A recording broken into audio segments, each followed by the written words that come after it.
Oh, we as humans tend to make this all so complicated. And this conversation that I have with my dear friend Genpo Roshi, who's a Buddha Zen master, is really such a simple yet profound conversation, supporting us in really recalibrating with simplicity to be all of us that is waiting for us to see and witness right here, right now.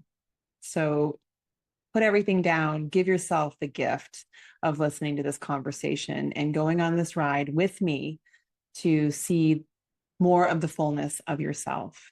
It's really a treasure. And I'm so grateful that you're here and that you're part of this. See you on the inside. Family, I'm asking you to pause whatever you're doing right now. Put your phone down, close your tabs, and tune all the way in. Because what you're about to experience is more than an introduction, it's a transmission. I have the deepest honor and joy of introducing not just a teacher, not just a Zen master, but a soul brother of over 2 decades, a living embodiment of wisdom, compassion, and fierce love, Dennis Mertzel, known to all as Zen Master Genpo Roshi. Welcome. Now, you might know him as the founder of the groundbreaking Big Mind process, a method that has helped thousands, if not millions, tap into the fullness of their consciousness. But to know Genpo is to experience a man who has made it his life's work to awaken the world one breath, one moment, one heart at a time. He has sat in stillness, he has walked on fire, he has laughed, cried, fallen, and risen. And through it all, he has continued to serve. Not just serve, but liberate. He doesn't teach from a pedestal, he teaches from presence. With every word, every pause, every piercing gaze, he reminds us of who we truly are beneath the noise. So whether you're now new to Zen or you've been walking the path for years, get ready to have your mind opened, your heart stirred, and your soul remembered. Because when Genpo speaks, your inner being listens. And when Genpo loves, it's felt across lifetimes. Please help me welcome my dear friend, my teacher, my brother, Genpo Roshi. Thank you for the tease. Oh my God. Well, anyways, it's nice to be here. Thank Oh, you. I'm so We, grateful you're doing this. I got to get a copy of that. Oh, I'll send it to you. I don't think I've been that embarrassed in a long time. Oh, I love it. Yeah,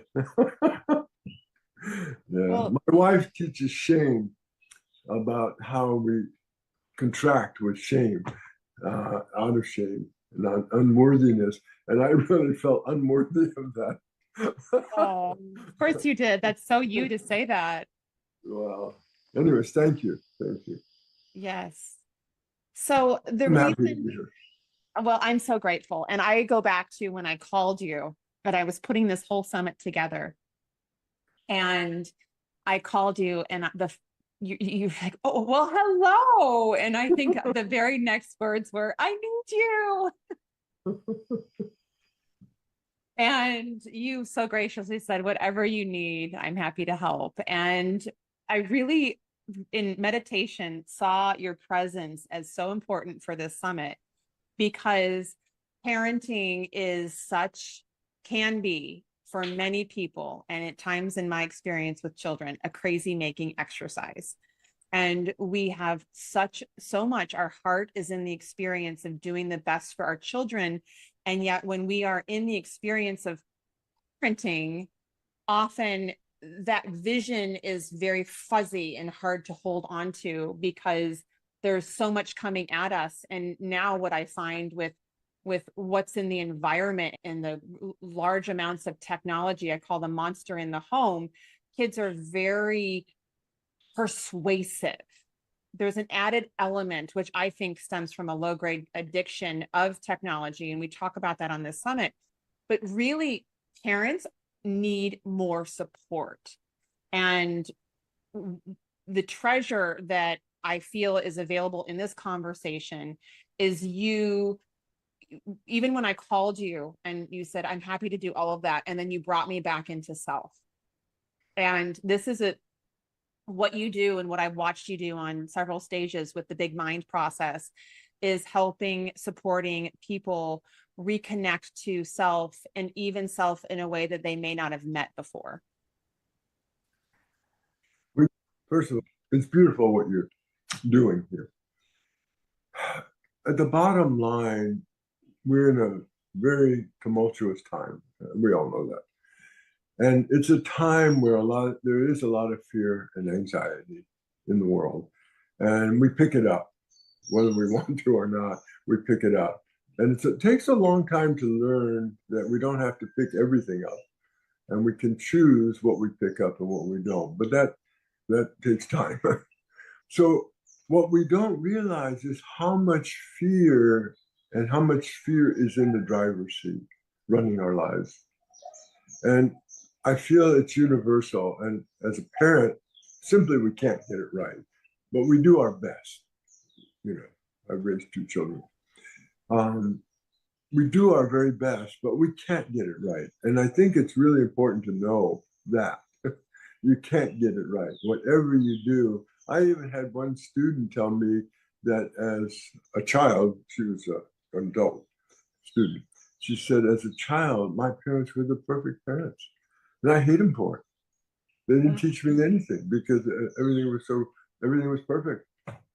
So we can't get it right. Even being perfect isn't going to get it right. So wow, yeah. I think just drop that notion. And Zen is a lot about dropping notions. We have all kinds of ideas. We have all kinds of notions. We have all kinds of beliefs and belief systems. And all of these separate us from our children and from others because we live in a kind of bubble of concepts. And Zen is about going beyond these concepts and really facing reality and really living in reality and really being in reality. And when we're in the present, of course, there is no fear because there is no self in the present. So when we're really in the be here now, when we're really here in that present, there is no self and there is no fear.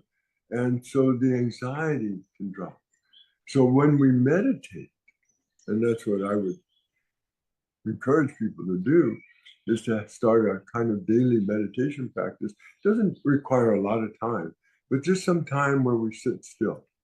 We just be still and sitting. I find sitting is more important than lying down meditation, but we can lie down and meditate. But I find the sitting, somehow the energy is able to go up the spine, where when we're prone, it's not easy.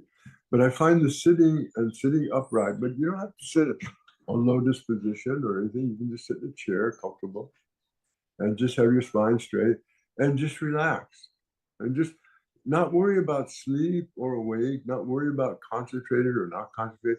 Most of the time we're taught to concentrate, and it's very important to learn that at some point. But in the beginning, it may be just enough just to sit down and be still for a while and just learn to relax and follow the breath.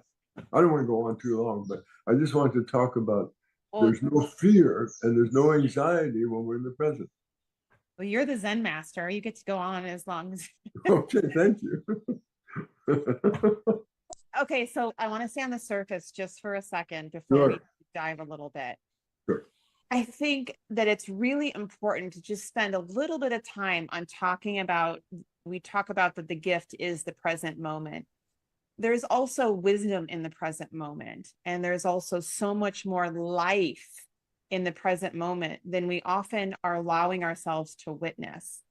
Can you speak to that? Absolutely. Recently, like 3 years ago, that's pretty recent. I've been practicing for a long time. I realized that we all have a choice. And I went into this quite deeply. We have a choice.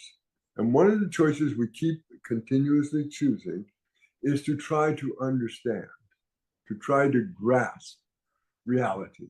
We try to understand it and know it. We're afraid of the unknown. I mean, that's our big fear, right? We're afraid of the unknown, and the next moment is always unknown. So the moment we think about the future, fear comes up. But when we come back to the present, there's no fear. But as soon as we think about the future, there is fear that comes up. So I asked my wife, who's a psychotherapist and a Zen master, I asked her, would you please facilitate me in the voice of the one who knows, the one who knows? It was about facing something that I had to face. And whether I knew if I was going to survive, I'd go through the procedure. And if I didn't, I might not. So I made a choice. I spoke to this wise one, and the wise one said, trust, don't do it. You may never know if you would have died from doing it, but trust. Just trust and don't do it. And I realized trusting what we going into the unknown is better than knowing. And if we could choose the unknown and going into it, we choose life itself. Because in knowing, we're always in the future, trying to grasp. We don't live in the present. The present is life. The future and the past is not really life. It's a story and it's a worry. The past is a story, and we have regrets. And it's a good story or a bad story, or we complain or we don't complain, but it's a story. And the future doesn't exist. It's just a fear. It's just a worry about the future. We can visualize something beautiful, but right away comes disaster and so on. But in the present moment, there's life itself. So we choose life and not knowing over knowing and a kind of dead existence. Not living. Okay, so what would you say is so attached to the human experience that we are so inclined to future think or to be stuck in the past or the future? What's going on that we have this attachment to knowing, to figuring it out, to Because of our intelligence. So the very thing that's our strength as humans is also our weakness. They always go the same. Think of your greatest strength. Your greatest strength. What's your greatest strength? my greatest strength? Put you on the spot. Well, the first thing that comes to mind without having to intellectualize it, Yeah, the first thing that comes to mind is my heart. I have a huge heart. that's right. So think of your biggest weakness. I'm gonna cry. Yeah. It's Yeah. always. Yeah. Whatever your greatest strength is also your weakness. That's how we find our shadows. And we need to find our shadows because our shadows are running our life. Fear and our shadows. And fear keeps the shadows. Otherwise, they come out into the light, but we resist it. So when you say weakness, I would say vulnerability. Yes. When you're in touch with your weakness, you're in touch with your vulnerability. So, but that would, for me, and being committed to being so heart centered and staying in my heart, I'm willing to, I'm not willing to compromise being That's right. heart centered That's right. to protect So, my fear of being betrayed. so what you're doing is giving the teaching. You have to embrace both extremes. You don't compromise. You don't say, okay, because my weakness is my heart and my strength is my heart, I'm going to be gray about it. No, be completely in your heart and completely, in a way, heartless. That's where you find ruthless compassion. But, and know the difference. Know when you're coming from your heart and when it's time to be ruthlessly compassionate. As a parent, there are times for ruthless compassion. We know that. We're setting boundaries. We're saying no. We don't do that. Or this is your limit. This is how much. Whatever is appropriate in that moment, that's how you respond. You're not reacting to old ideas and notions that you had. You let those go. And you're not reacting out of fear because you're in the present. And the way you respond is with wisdom and compassion. That's really big. I feel as though for our listeners, because it's very possible for someone hearing this conversation to kind of, maybe check out, because Sure. the conversation is actually very deep. And the ask is asking more of ourselves. And I feel as though that it's easier to not feel than it is to feel. Yeah. And to put a wall up and say, yeah, I'm just going to protect myself and do it in the name of self-preservation. That's what we do. What do you mean? That's what we do. That's what we do. We protect ourselves. Yeah. We put walls up.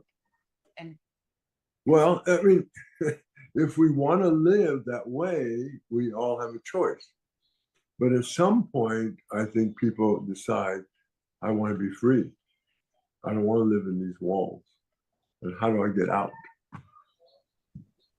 well, I'll say to you, one of the most continual or consistent compliments I get is my energy for life and my passion for people.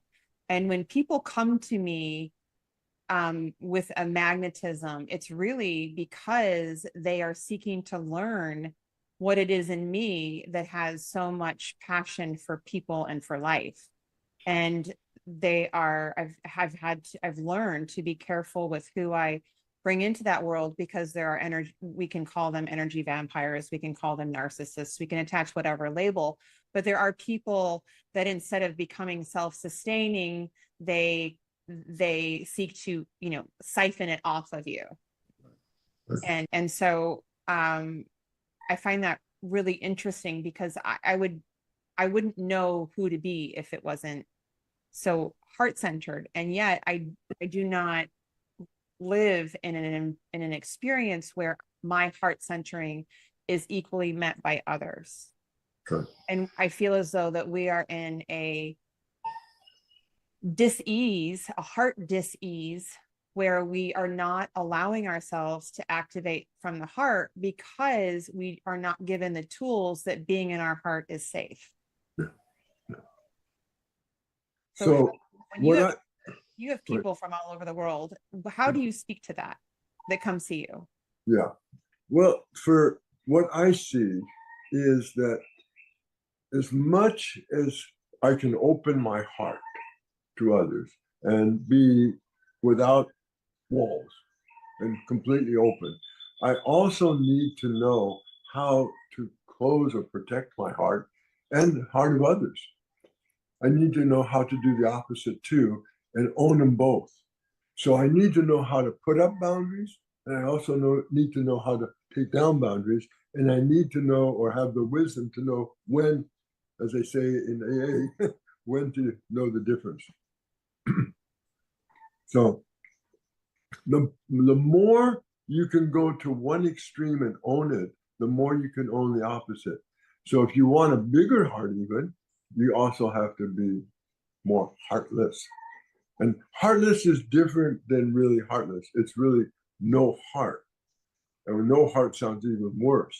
But no heart means that you can take in everything or you take in nothing. And you can really monitor. Your life just will go better because you have both at your disposal.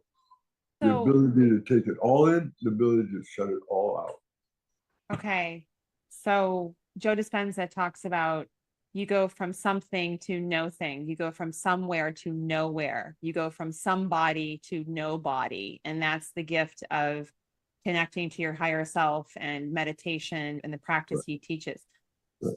And I feel as though that we just went higher level, which is actually, I think, the dominant place where you live in higher level. But because this is a very Guilty as dynamic thought. charged. Pardon? Guilty as charged. Yes, yes. So this is what I just find so nourishing about you, is that I enjoy this kind of conversation way more than, how's the weather? And you are such a dynamo in feeding that so naturally. I feel as though that it's a really big offering for a mind adjustment to our listeners, because we get so attached to our 3D bodies and our 3D experience.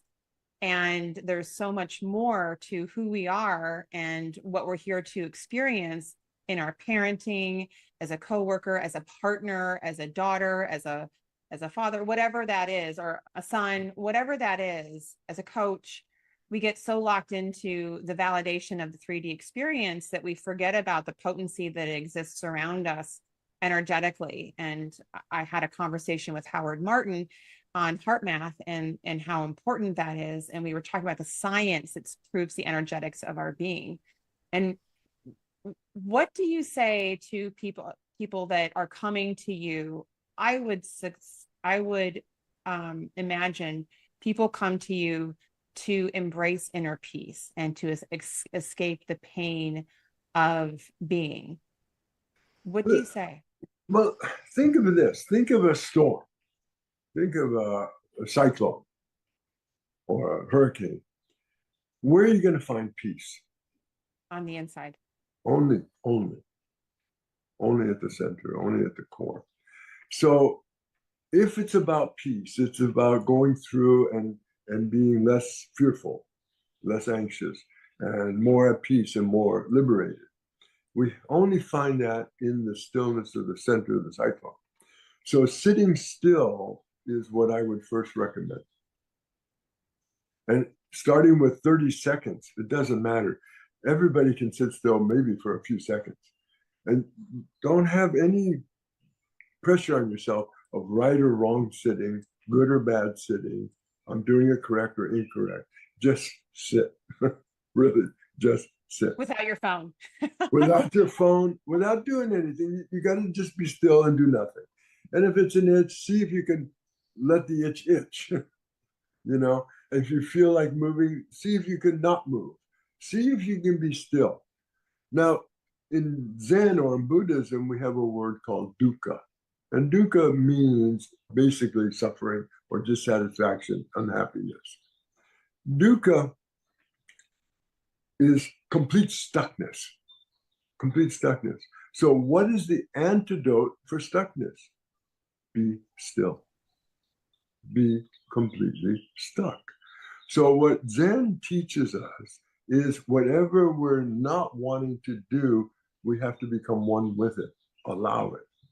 So, if you don't want to suffer, go into the suffering. If you don't want to be unhappy, go into it. Go into the depression. Don't run from it. Don't try to escape it. Face it.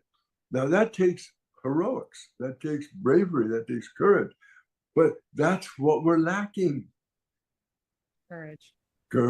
Okay, so let's do that for a second, because I feel as though that one of the things I keep saying with this summit is I am inviting parents and caregivers to be courageous, to lift the veil and be courageous with what's happening inside their home environment and really look at themselves for their participation. Kids are a mirror of our own central nervous system, and they do as we do, not do as we say. And we have such an opportunity to create a pivot for families. Step one, though, is courage. And so when you say go into the depression, go into the fear, whatever. When you say go into that, what does that look like? Because I'm going to show you if you want to show. Step. If you're willing to show, we can do that right here. If you want. Oh, I'm willing. Yes. You are? Okay. Because you're very brave. You know me. I'm always willing. I'm feeling a little guilty because it's your show. No, I'm always willing. We've done this privately, but not publicly. Okay. So I want to speak to the one who really is clear about what she's trying to do. Okay. Your mission, your purpose, what you're trying to do. Just speak as that voice. What do you call that voice? You call it Brittany? Do you call it something else? Do you call it the knower? But the one who has a vision, maybe the visionary, you have a vision of your life and what you're going for. Right? So you mean speak out loud? Yeah, but I want you to give it a name, and then I want to speak from that voice. So just give it a name. What is it? So I'm just going to do with what comes up first without into thinking. That's fine. Okay. So the first image that came up is my little girl self. Okay. So let me speak to this little girl self. Okay. Okay. So I'm not speaking to who now? I'm speaking to the little girl self. I'm not speaking to Brittany anymore. Okay. Yes. And who else am I not speaking to? I'm not speaking to the big Brittany or the big girl No. or the grown mother or lady or woman, right? So I'm only speaking to the little girl self, right? Yes. Okay. So just be her and tell me who you are.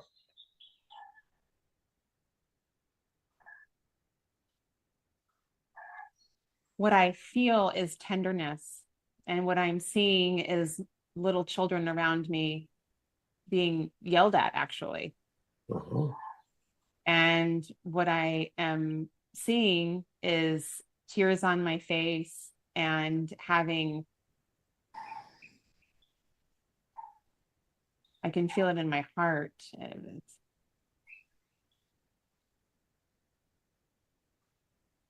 What I'm seeing is compassion for these children around me to feel heard. It probably even brings up a memory. Huh? Yeah, I can feel tears. Yeah, it's okay. Just allow yourself as much as you're willing to just experience what you're experiencing. There's no right or wrong experience. It's just whatever you are. That's it. Allow yourself just to experience it. That's good.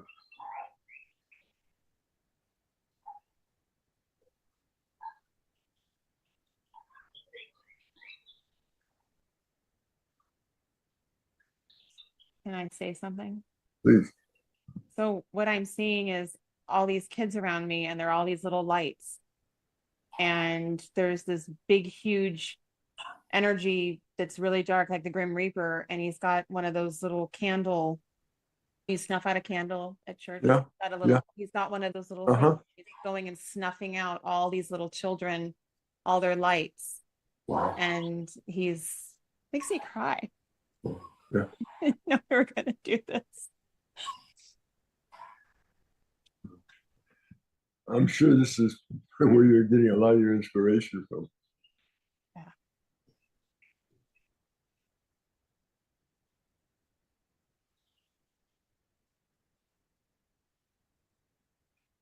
You tell me when you're ready. I don't want to go deeper Oh, on. go. You know me, I'm an open book. Go. I'd like to speak to your opposite. Okay. So you are. Well, if I'm not a little girl, then I'm an adult. That's right. If I'm not having compassion for the lights, then I am being blind to their experience. Mhm.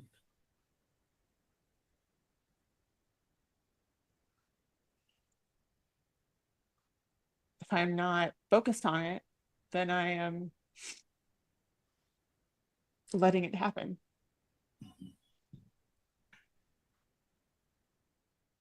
Okay, now I'd like to do something a little different. I'd like to speak to not you and not the little child either. A third point. A third point. Okay. Who are you?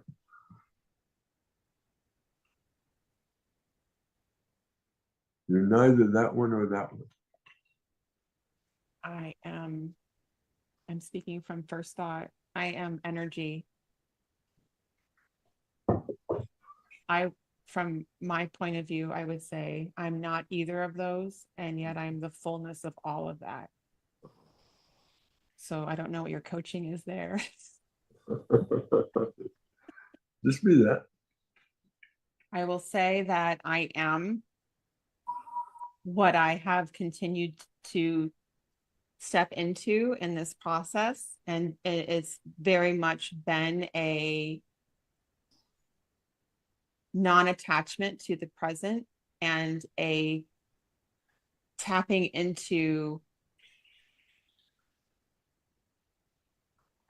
this allowing that everything is as it is needs to be, that there is a my if I when I stay in service, I am able to not be in fear of, will this work, will this not work, will I reach people, will I not reach people, will people be blessed and impacted, will they, you know, tune this out. I am not attached to the outcome. I'm just staying in the witness of the beauty that's created in every moment. Absolutely. Beautiful. Now we're going to go one step further. Take a deep breath. Okay. Calm yourself. So those are 3 points. I want to speak to that which is not any of those 3 points. It's above them all. Those are like tripod. Let me speak to that which is not any of those. You Okay. are? Who are you? The word again, first thought, breath. Okay, stay with it. Stay with the breath.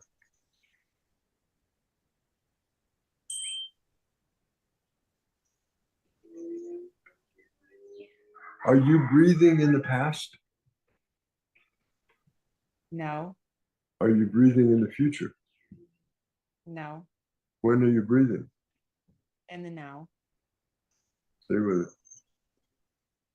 And that's all they have to do. Just sit down and be with the breath.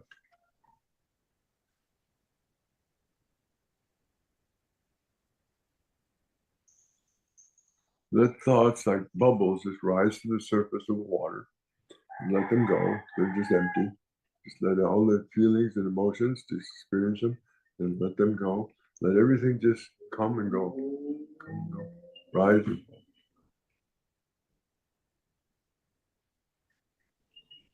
So if I am just staying with my breath in the present moment,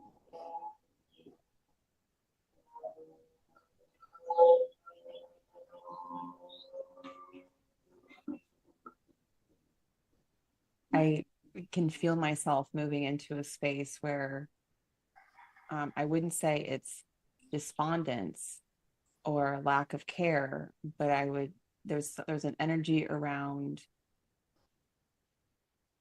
no, no matter, nothing That's matters. correct. That's correct. That's correct. That's the balance that we need. That's the balance that's missing. So when you say that's the balance that's missing, can you fill that out for me a little more so I can have Yeah, understanding? that's the non-attachment. We make things very, very real and we're very attached to it. We have to balance that with seeing they're not so real, more like a movie, and we can be less attached to things. Then, from what I call the apex, from that higher place, we can embrace both complete caring and complete not caring. And that sounds terrible to any human being that's conscious or a conscious being, but it actually is the balance that we're all missing. It doesn't mean you do less. You know, there's an old thing in Zen, and I feel it's why a lot of Zen masters that came to this country all died so young, is that you always put others first. And I was raised with that, always put others first. But what I've realized in the last, well, maybe 8 years, is by doing so, you get very sick and very ill, and you die young. What I suggest to my students now is put your own mask on first, then apply the mask to others. Take care of yourself first. You have an abundance of energy then for others. So we need balance. And what we're lacking right now is good balance. And we need to be able to go ahead. So how do you speak to the collective consciousness or the mass consciousness right now where there is I feel a distortion of self-care and a distortion of the use of boundaries, and that doesn't work for me. And I almost feel as though those words can have a lot of depth and merit, and yet we're using them from a superficial, unhealed place. We have to let go of everything. the good, bad, and the ugly. And whichever one you want to put that one in, it might be the bad, might be the ugly, it might be the good. But there's a lot of concepts, a lot of ideas out there right now. And the only way to refresh is to let it all go. Keep letting it go. Empty the bin. Well, and so much of what's with social media and the selfie syndrome and look at me, so much of we Yep. are unfortunately attaching so much of our survival, we're our physical I matter onto just how we look and how many likes we have, superficial side of that. Yeah. But you can also say that your social media status in some circles really is your arbiter of success, Yeah. because it's a feedback loop. And if you are liked a lot, you can get on to, I'll speak for me. If you're liked a lot, you can get on to podcast summits, you can get into speaking. People look at your social status as a way to say whether or not they're going to engage with you. Yeah. So it feeds this superficial experience that prevents going on a deeper layer of knowing and experiencing. Yeah. And how do you speak to that? Because Wayne Dyer once said, the true path to enlightenment is not sitting in a cave meditating for hours on end. It's getting in a minivan filled with children and driving across country. And that his point was that enlightenment is not in the path that we say of sitting in a cave in silence. It's finding the silence inside the chaos. It's being in the life, not hiding from it and celebrating that I'm not out there in that minivan, but it's being in the minivan with the kids throwing the candy and the food and the shoes and the yelling and the I gotta pee and where are we there yet? It's being in the life with all that's happening and still finding the stillness in that. Yeah. Yeah. That takes a lot of sitting. Where did Dwayne live? He was a neighbor when I was living in Maui. Yeah. Yeah. Where I am now, there's a lot of peace. Yeah. Yeah. I think that's actually true for me in my journey, is that I have had to look for the calm inside the storm. That's right. That's the only place you're gonna find peace is within. And it's all there. But it's so covered up with worry and fears and anxiety and pressure. And we all have it, you know. Yeah. That's why one of the things that I've been thinking about is we've been doing now Big Minds over 25 years old, created it in 1999. And I've been thinking, we're all over the world, people doing Big Mind. I'm thinking, why not put it out there as a gift to the world, where we have hotlines for people to call who are feeling stressed and anxious and fearful, and where they can call and do some work with people. So I'm thinking of creating a nonprofit that's just about getting that out there throughout the world, because people are in desperate need. And just getting out of the voice helps. Just to get out of the voice. If I'm fear, just to say, okay, let me speak the opposite of fear. Like right now, let me speak the opposite of fear. In the moment you say, well, I'm not fear, you're free from it. That's pretty huge that it's that simple. This is one of the things I love about my own journey of meeting myself and becoming more attuned and more present to the fullness that I offer in every moment, is that the adjustment really isn't as therapized and long Right. and arduous as we No, it need isn't. it to be. It's an instant. Yeah. It's an instant. Zen is really sudden enlightenment. It just takes a shift. Whatever we're in, if we can have the mindfulness to just say, okay, let me go to the opposite now. If I'm all stressed out, let me go to the opposite.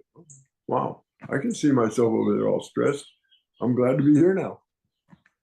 That's really genius. Okay, so if I am parenting or speaking to our listeners, if I am dealing with, okay, so I asked my children that I said they had finished their technology time and I needed to run out and get dinner because I mostly cook all our meals, but it's been a really crazy week. And I came home and they had found the technology that I had put away and they were on it. And a neighbor boy was over. And there was a eruption of nervous laughter. And I said to them, how does that feel that I'm getting you dinner to serve you and to serve your tummies and to love on you.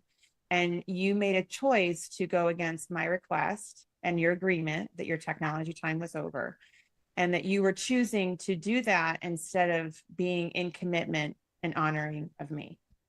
And it was, my 9-year-old said, I'm really sorry, mommy. And I said, I love that. Thank you. I appreciate that. That helps me. What needs to be adjusted so we don't keep having this conversation? And I was feeling really frustrated because I'm full go. I'm a single mom. And I feel as though that if I'm not in the routine of making their beds and getting them in their classroom and with their teacher and their food and I've got a lot of hats that I wear. What is the pivot that is it as simple as my child is choosing to be whatever my interpretation is, manipulative or dishonest? Do I then go stand in manipulation and dishonesty?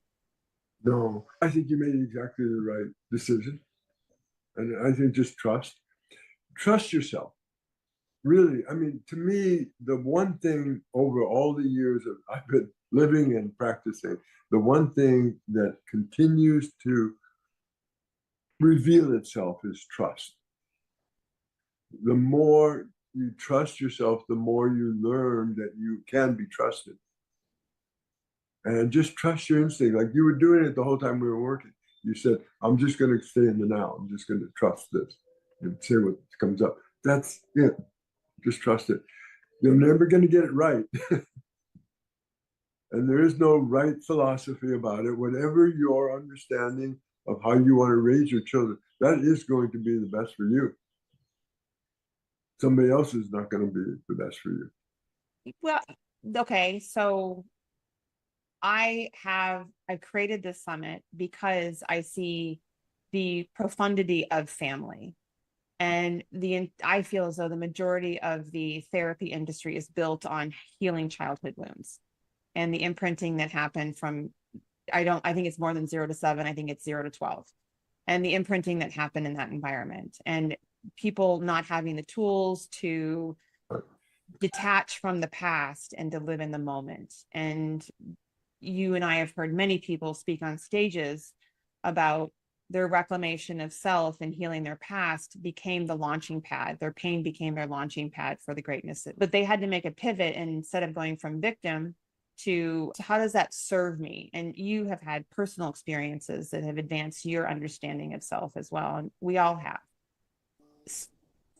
So what you're doing and your message is super profound. And what I am really hoping to achieve in this call is to give parents and caregivers and teachers and anyone touch points that they can use this to bring it into the every now, the ever now, the every moment where everything's feeling super full and super big and chaotic. What's the ribbon tied around the finger? What's the reminder that they can give themselves to say, Well, you said it many times. Breathe, yeah, breath, breathe. is it a specific breath? No, no, just breathe. I'll show you a breath if you want to relax. I've discovered over the last few years, and it's very relaxing. I can demonstrate it with you, but it's just breathe and just be mindful of your breath because that'll bring you back to the present. You're only breathing in the present. Just like sounds, if you listen, if you're out walking or you're like here, I have a lot of sounds. I just sit and listen to the sounds too. They're, the sounds are also only in the present, but breath. I'm a big proponent of meditation, and I hear so often that people say, I tried meditating and it doesn't work. That's So because they have a goal. Let me show how simple it is. Okay. let's do it. Okay. I'm going to take a few breaths and then just sit. And that's all people have to do. And it just be still for a few minutes. Okay. So let's do it together. So take a deep breath in, and then we're going to breathe out just through the mouth and breathe very slowly. I'll show you.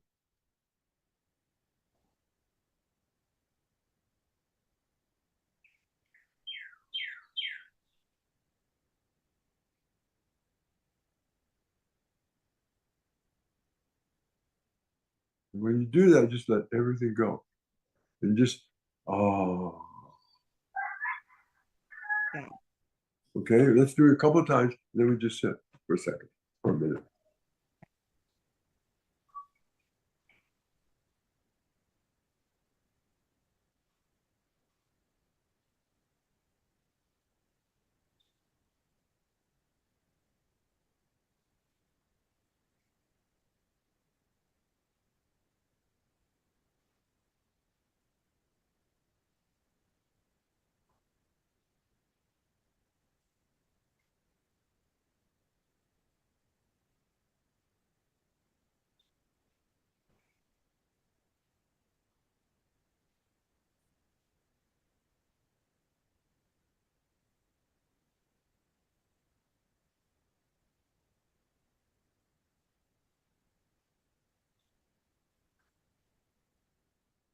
And as you just sit there and breathe, have no preference for or against anything that arises.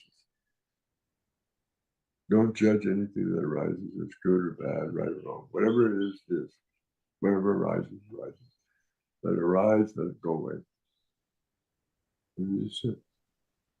So, Would you say that doing that is in parallel with meditation? absolutely. It's So is there more value to just sit there and breathe with presence than to, the deepest meditation, the deepest meditation is having no purpose. That's the deepest. So we say there are 5 levels of meditation, and we all start at the first, which is just to improve our life, improve our mental, spiritual, physical well-being. We all practice meditation because it helps us calm, more centered, and so on. Then we get more into the samadhis, meditation, the quietness, the stillness, the concentration, and the powers that come with meditation. Because there are powers that come. But we leave those aside and we keep going until we get into more for self-realization. So enlightenment. And then we get to a certain point of enlightenment, we see it's really about serving others, what you dedicate your life for. It's the service of others. So that becomes the 4th reason we meditate, to improve our ability to serve others, because we see that we are all one. We're all interconnected, we're all one. And then the 5th is no good reason at all. We just meditate because we love it. And we just enjoy meditating so much, we just sit. And we have no goal, no aim, no direction, no purpose, no meaning. We just sit. And that's the purest. do they have to go in that order? Because I No, meditate no, a no, lot just for no, no, pleasure. no, no. They don't have to go in that order. Okay. Because I would say Part I of that do. joy, part of the joy is it's very pleasurable. Yeah. It's a circle, it's a spiral. It comes back. So the 5th and the 1st are basically the same. Yeah. Okay. Yeah, I see that.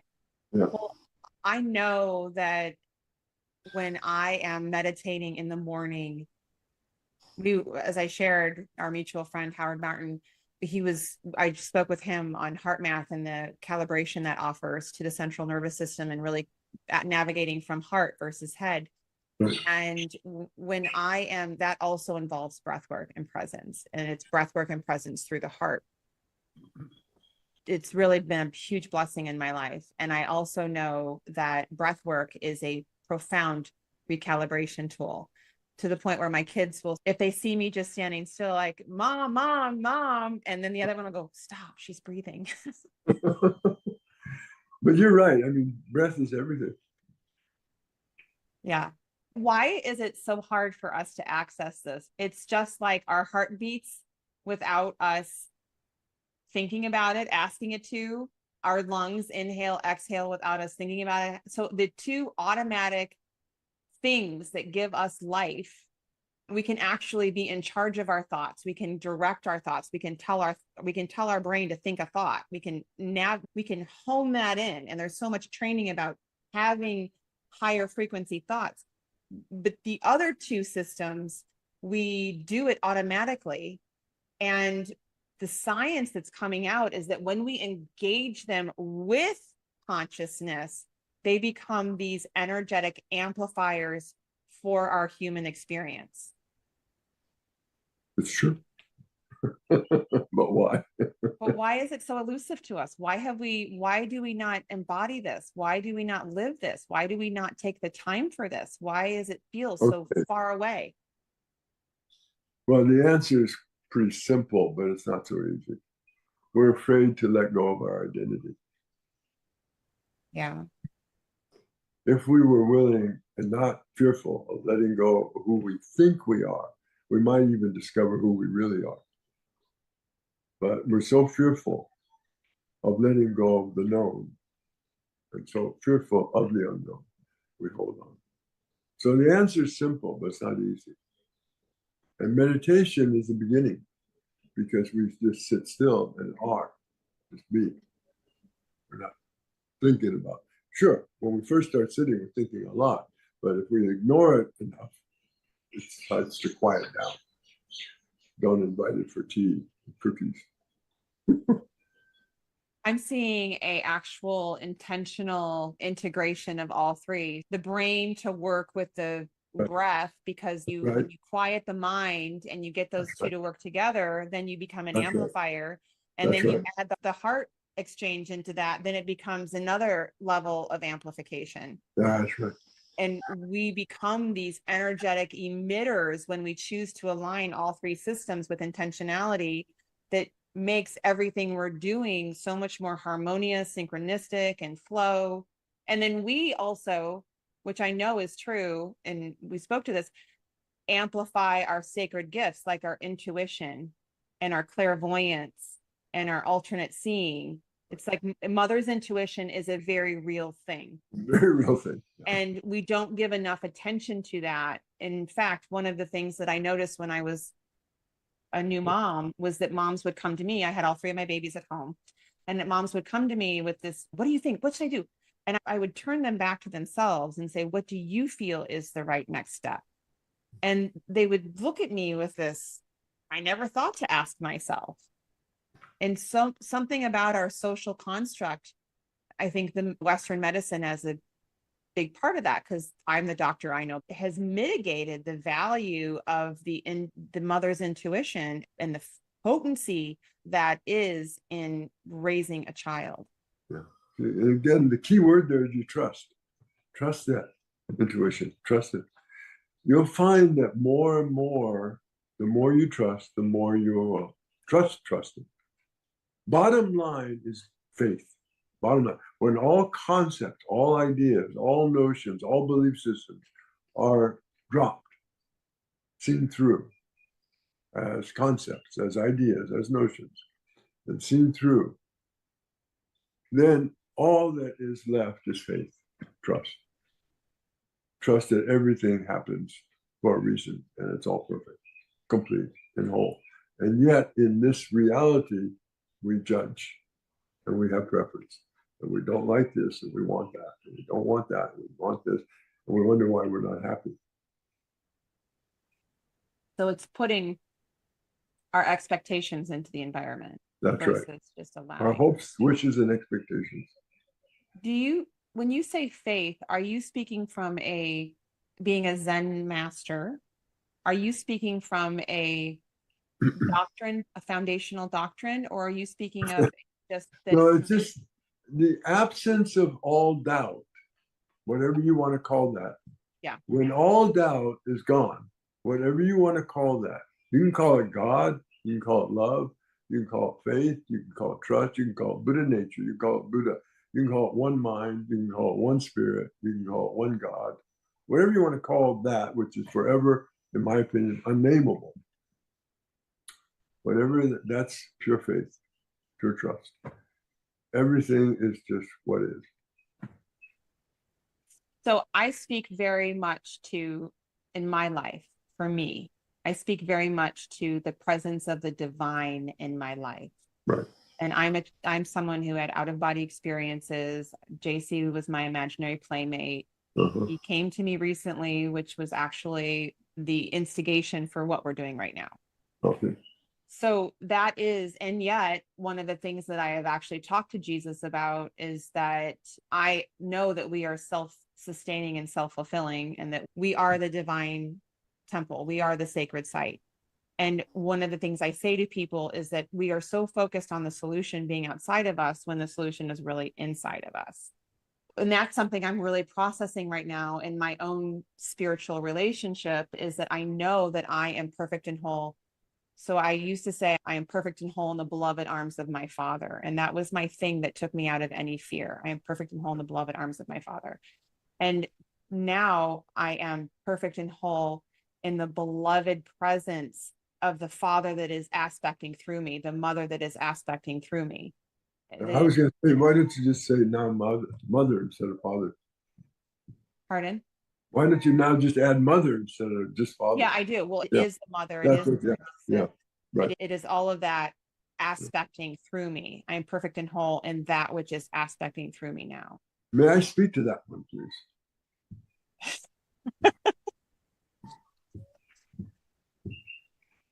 Thank you.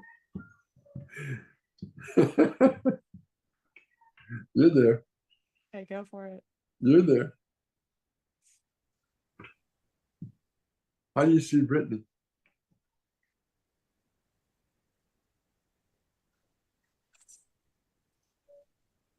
That's right. How's she doing? She's joyful. She's really good. She's really, I see this little student. That's what I see. She's good though. We like this. Yeah. Yeah. Yeah. How's she doing as a mom? I just saw this energetic big heart getting bigger and bigger. That heart had 2 feet, and the feet were feeling more and more stable. Little silly little feet. So playful. Yeah. Let me ask you, when she is gone, who's present? When the me that is a mom, Brittany, the mom, is gone, who's present? I would say that again, first word answer, my higher self is present. Your higher self or hers? I don't see an identity attachment to either of those. I see that it's a higher self. Okay. And who are you? It comes through And who are you? the identity of Brittany. And who are you? Who am I? Yeah, who are you? Who are we talking to? Well, right now I'm going to say higher self. Yeah, I thought that's who we were talking to. I feel like I'm so proud of me. I'm passing. I just wanted you to own you.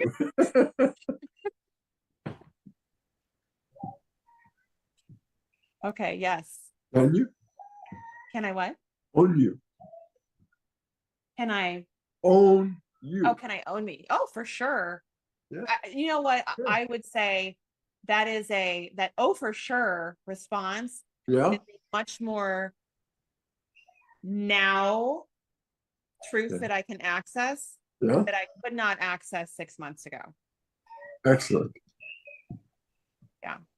Yeah. You can always act. She can always access you. Yes. She can always act. All she has to do is ask for you. Yes, for sure. And there was a lot of story that got in the way of that. Sure. Yeah. Everybody. Yeah. Right. And that's really my heart of service for families, is to remember their potency and that it is within them. Even Absolutely. speaking to my children, that Absolutely. I speak to my children, I say to them, please relanguage that to your brother in a way that speaks life into him, and bring presence to how what we say with our words. And my kids do kind of, yeah, mom, okay, and they're very receptive, and they also roll their eyes at me, and I just giggle. I think, going in there, it's landing somewhere. Yeah, I see, choose to just keep being me with my children and having a heart of compassion for the other versions of me that have shown up, Yeah. and who I choose to be more consistently. Yeah, absolutely. That's all we can do. Yeah. We Thank do it. you. Thank you. Thank you so much. Thank So you. I have one more question though, that I cannot say goodbye to you without this, because I said, when we speak to the divine, and then you had me go through this exercise of seeing me as the higher self. So if that is the witness, that is the embodiment, if that is the I am a sacred temple activation, which is what I said and say in my talk, is what I believe so firmly. And no, I don't believe it, I know it, that we are sacred sites. If that is true, then is it to even speak to the divinity? Is that just language and semantics? Because there is nothing outside of us. We are perfect and whole as we are. There's nothing outside of us to achieve. It is just the recommitment to self, the recommitment to the totality within us. Can I just say what maybe you don't let go of? Trying to understand. Of course, you'd say that. Of course. You'd say that. You can't grasp it. We are That's such a right. mighty being. That's enough. Your smile is enough. Thank you. You have the most beautiful smile. So that's enough. That's all you'd have to Thank you. do. Well, you are such a beautiful Well, so gift are in my you. life. I'm so glad our walk has been what it's been, and we've ebbed and flowed in our presence. Thank you for giving this time and blessing our listeners. Yeah. And I Well, will no, thank always, you. I will always be your guinea pig. Okay. Thank you, Richard. Thank you, Genpo. Yeah, and best of luck with the kids. It sounds wonderful. Yeah. Thank you. Thank Yeah. you so much. Take care. Love you. Love Bye. you too. Bye-bye. Talk about vulnerability. And that's actually not a problem for me, because I am so committed to serving families and to serving you in this process of deeply connecting with your family, your partner, your children, your child. And if you're a single parent, with how to do this and feel supported, and that you're not alone. And Genpo just has a way about him. And it's so powerful, the impact that we can create within ourselves when we choose to give ourselves the gift of silence and presence. What a treat. So you have this to listen to and enjoy it and share with others. And if you are wanting or choosing to have these conversations at your own pace, then check out VIP. It's a home-based community that I'm building for families. So we have a place to go to be in this conversation, because hand in hand, heart in heart, we rise together. Thank you so much for your participation, and we'll see you in the next conversation.